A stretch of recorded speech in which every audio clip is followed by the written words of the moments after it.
What I know for sure is sometimes we have to take an honest look in the mirror and recognize that on many days we are in our own way. Self sabotage will kill more dreams than anything else.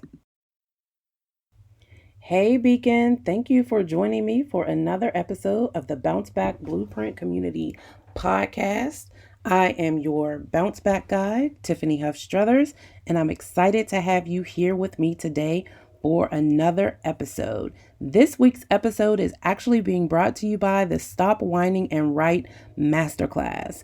And this is a free masterclass for you if you are ready to set yourself free by breaking through the myth of writer's block to share your story. And guess what? It's free, but you do need to register. And you can get the link to register in the show notes, bit.ly/stop whining and write. We will be doing the class on Tuesday, June 2nd. So make sure you reserve your spot. Now let's dig into this week's episode.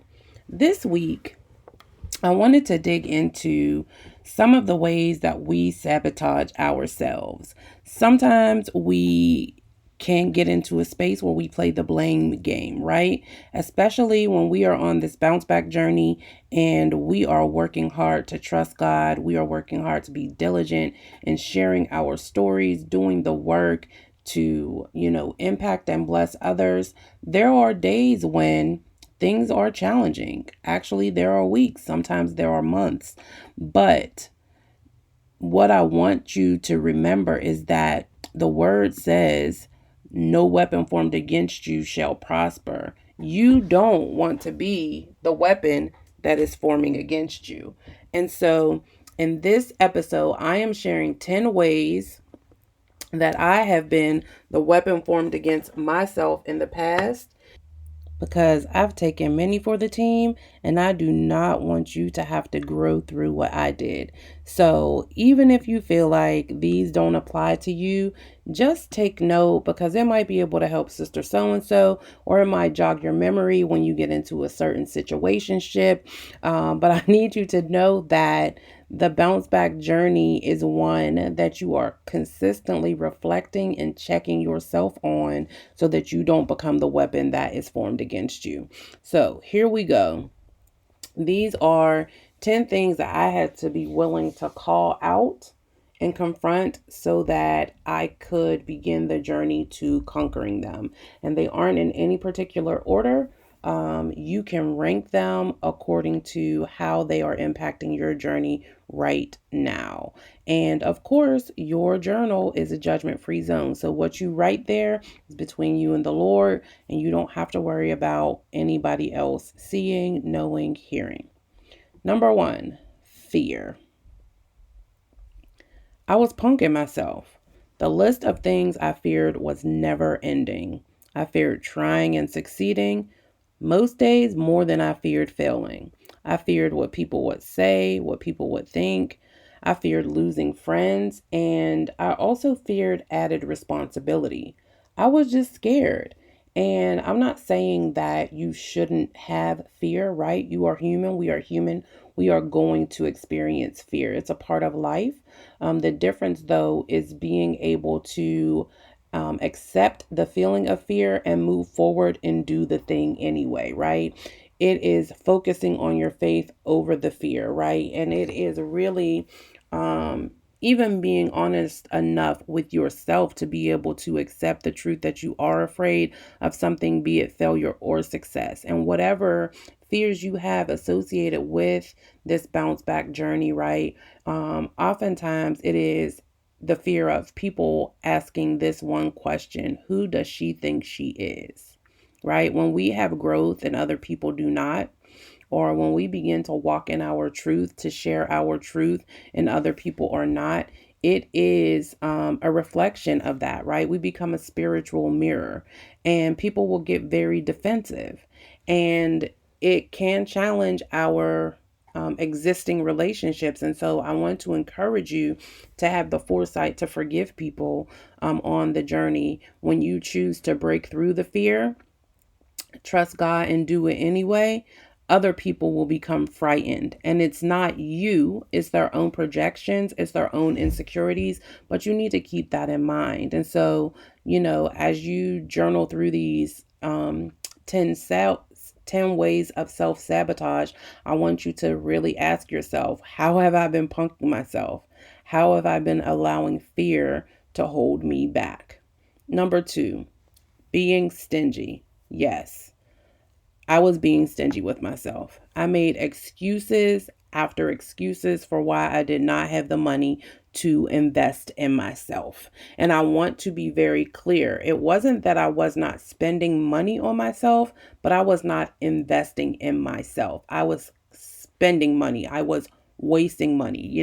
I had opportunities to attend workshops, networking events, take classes, but I wanted to do other things with my money, right? And I prioritized being passive in my purpose, and maybe you are prioritizing being passive in your purpose as well. And I want to encourage you because, if God was being passive with what you needed or what you prayed for, what would your life be like? And you have to recognize the power that is within you, the power of your story, the power of what God has purposed and positioned you to do, and the repercussions of you being passive, and being passive in the way that you refuse to invest in your purpose. You refuse to invest in yourself. Where are you spending money that you could be investing in yourself? While you're praying and asking God for more so that you can do and be and have certain things, He's wondering what you are doing or why you aren't stewarding better what's already in your hands. Number 3, running with chicks. I knew I wanted to soar. I knew I was called to fly above living at ground level, right? I knew that God was preparing me, had been preparing me for elevation, but I was running with women who did not have similar aspirations. For them, flying was not a priority. And I can't blame them, right? Chicks are not prioritizing flying. Chicks do their business and live their best lives by running around. They don't have to fly. Eagles were created to fly. They were created to soar. And so if you are called to be an eagle, then when you're running with chicks, you are wasting your time because you weren't created to run. You were created to get to a certain level and soar, right? And when you get to that level, it is from up high that you are able to observe what is going down below. You are able to observe what God has for you, and you are able to observe when it's ready for you to get it, right? When an eagle is in the sky and soaring, they are able to clearly observe their prey, their food, right? Their provision. And they are able to see when the right time is to come down to get their provision and then go back up so that they have what they need to do what God is calling them to do. And I have to tell you that if you have some A1s that are some A1s from day ones that are chicks, that is fine. They can be successful in their lane, but you need to recognize whether or not your lane is next to theirs, right? Chicks will never understand the eagle's need to soar.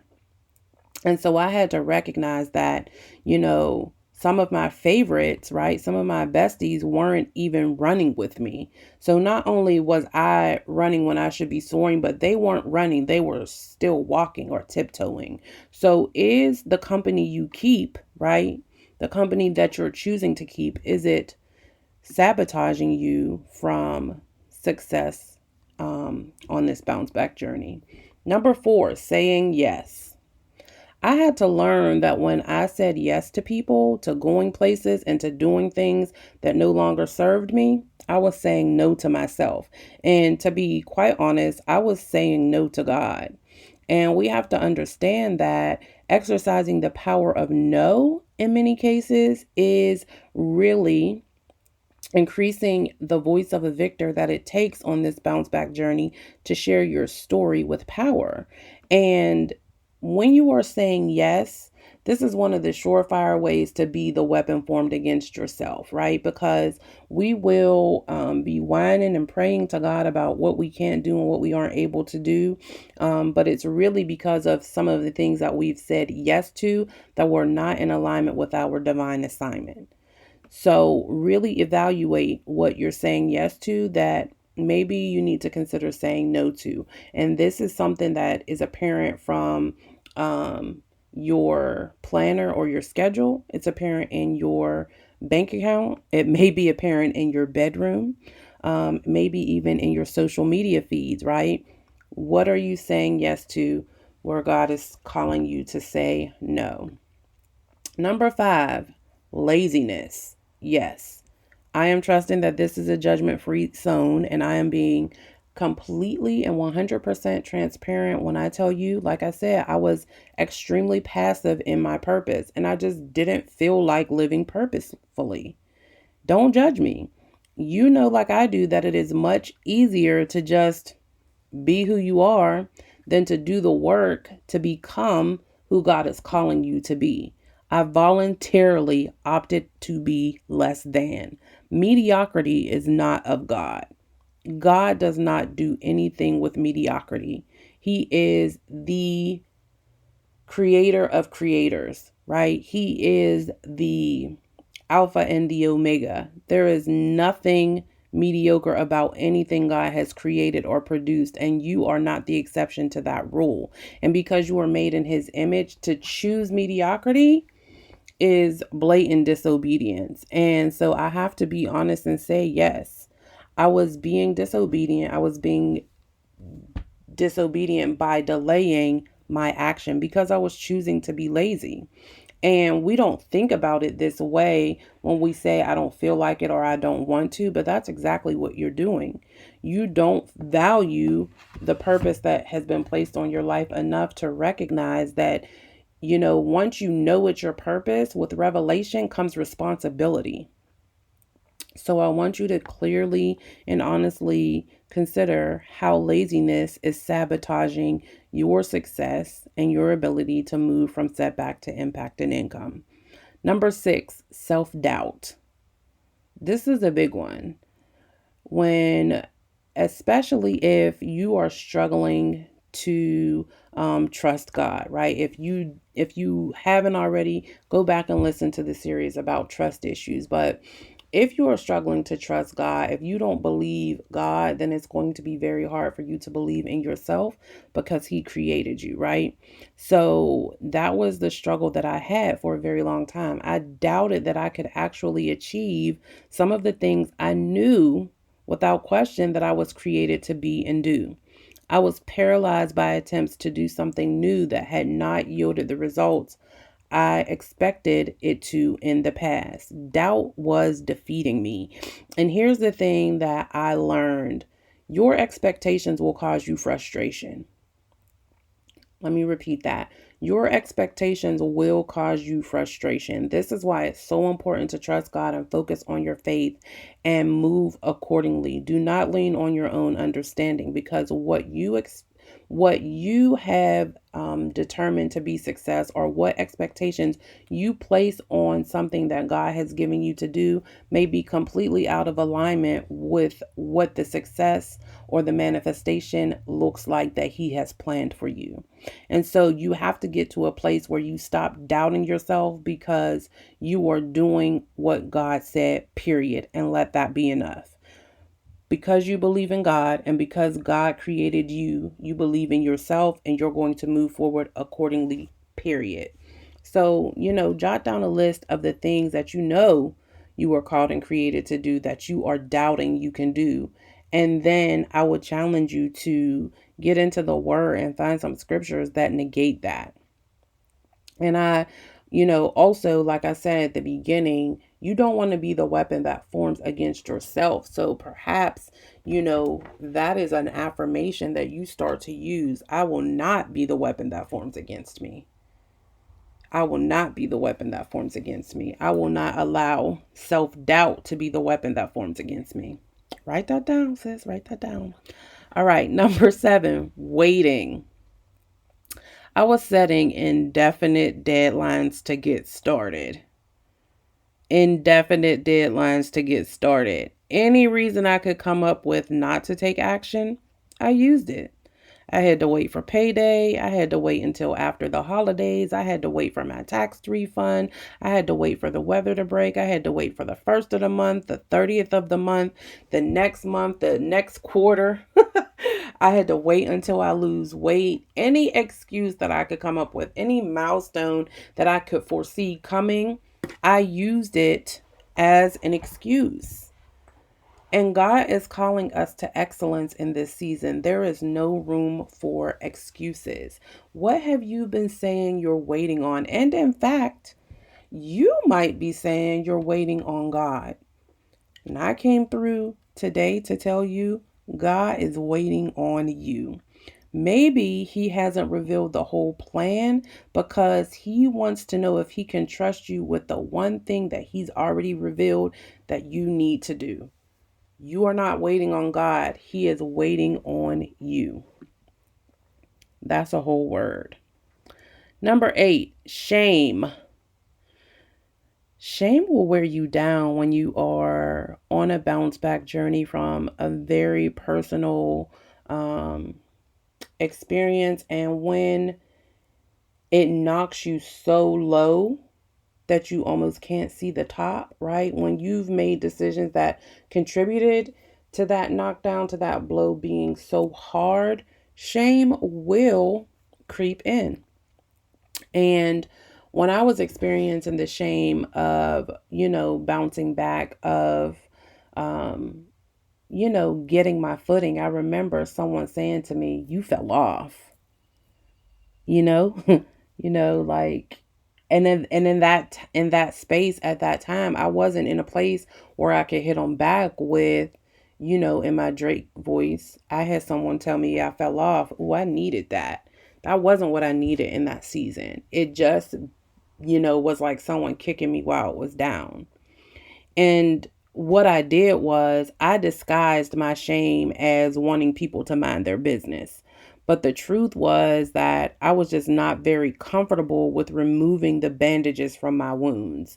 I wasn't comfortable with telling my story openly, even though that is exactly what God had called and equipped me to do. And I know now that my purpose was born, of much of my story, my pain, and keeping it to myself was defeating my purpose. And so I want you to really consider, is the shame so strong? Are you allowing the shame to be so big that your purpose is being defeated? Let that sink in for a minute. Number 9, busyness. Doing the most. I really want you to consider, when you think about busyness, when you're doing the most, are you doing what is most important, right? It's great to have a to-do list and be able to check off 10 things a day and feel like you've done all of the things and been all of the places and bought all of the stuff. But are you doing the most? Or are you focused on doing what's most important?